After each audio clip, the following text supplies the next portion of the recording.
it was all one fabrication. It was just a couple iconic silhouettes.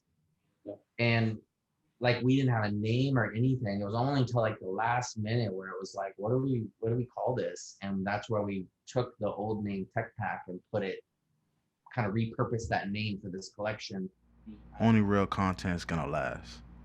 All that other nonsense is here today and gone tomorrow. So like I said earlier, like Nike, like there's not just one person doing it. So I'm very humbled to be a part of that as one, one of many to bring that to life. But I'll let me break it down. It's, it was it took great creative vision from the business, from design, from creative. And, it really started, if you really want to know I'll tell you the super long story, but years before Tech Fleece came out, there was a small capsule capsule collection in NSW called Tech Pack. And Tech Pack was like kind of technical classics remix. They were really dope. And that kind of like came out, didn't really blow up, but it was really cool. And then it kind of went on the back shelf.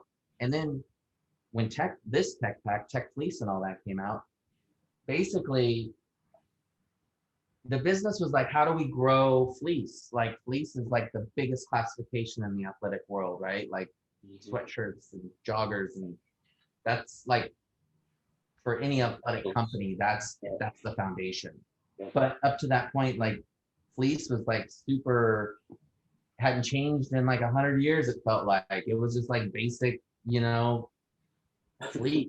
Right. It was like cotton poly, just and at the same time, we were doing a small collection called Made in Italy in sportswear, which was really, really, really expensive, like tiny distribution. Like in New York, you could get it at like Mercer and a few spots. That was it. And the apparel team that was working on that had brought back this crazy spacer mesh fleece, which had this really like rigid, like it really held its body really great. And that's where the fabric came from. It came from the Made in Italy collection. And then, but that was so small, it didn't have any scale. So this guy, Joe Serino, who really was like the business visionary behind NSW, he led all the product engine. He was like, there's something in this fabric. And then a couple other people, Charlie Holmes, who was the design director at the time, like, everyone was just like, there's something in that. It's got this really interesting hand, it's modern, and that's where it grew from, that one kind of niche piece in Made in Italy. And then it got, the original collection was like 5 silhouettes. It wasn't just one thing. It was an N98 track jacket, it was the AW77 kind of hoodie, it was the jogger, it was a crew, and literally like, it was all one fabrication. It was just a couple iconic silhouettes. Yeah. And like we didn't have a name or anything. It was only until like the last minute where it was like, what do we call this? And that's where we took the old name Tech Pack and put it, kind of repurposed that name for this collection.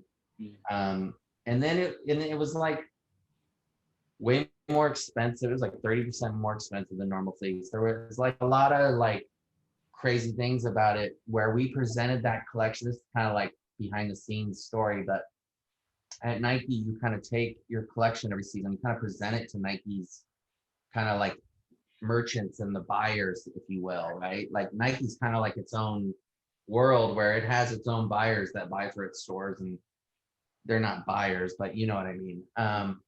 And so we did this big presentation, and people were like, nah, it's too expensive. Like a lot of people didn't like embrace it.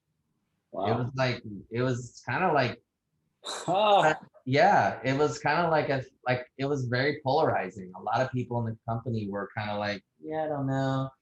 And to NSW's leadership, like Joe Serino and some of those people, they're like, fuck it, we're making it. Like, and so, it was like a real great example of like, everyone's saying you can't do that. It's too expensive. It looks weird. Like they hadn't seen something like that before. Like what's these big zippers and you know, it really came down to like we're just like we believe in it.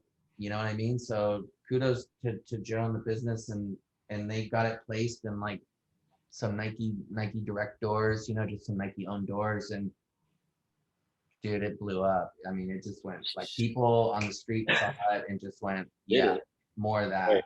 And it's like, you know, to this day, I still look at that example of like, you know, there's a famous quote from Henry Ford, right? You might have heard this, like, you know, Henry Ford was like, hey, if I asked, you know, people what they wanted, go back to, you know, Henry Ford days. He's like, if I asked people what they wanted, they'd tell me faster horses. They wouldn't have said a car, right? They wouldn't have said an automobile. They would have said, just give me a faster horse that maybe, you know, doesn't need as much food, right? Like, and so I think it just reminds you like vision and like doing shit that hasn't been done is hard. Like people don't always see. And that's why I think, you know, entrepreneurs, creative people, like creativity isn't just creative. Like Joe Serino, the guy who led the product engine in the business was an amazing creative person, right? So creativity is like across everything, especially when you're talking about having a vision and doing something that hadn't been done. And you gotta like overcome the no's. There's gonna be a lot of no's. Like people are just like, nah, I don't think so. Nah, I don't like it. You gotta kind of just be tenacious and just kind of persevere. So yeah, I mean that was an amazing project. I mean it was super satisfying to be a part of that and to you know to play a role. It definitely, you know, there's a couple projects at Nike that were, you know, kind of breakthroughs that you kind of, you know, like I was saying earlier, you kind of see the world all of a sudden. You're like in Tokyo and there's like 1 million people wearing this thing and you're just like, damn, it's crazy. And you know, you see like freaking Vogue magazine style it with like a, you know, like a dope camel top coat with like tech fleece and like, you know, you just see super cool shit where you're like, I never like in my wildest dreams would have seen this thing like just, and it's really satisfying, you know? Yeah, no, that's I love to hear that whole behind the scenes. That's a really cool story. Actually, I appreciate you sharing that.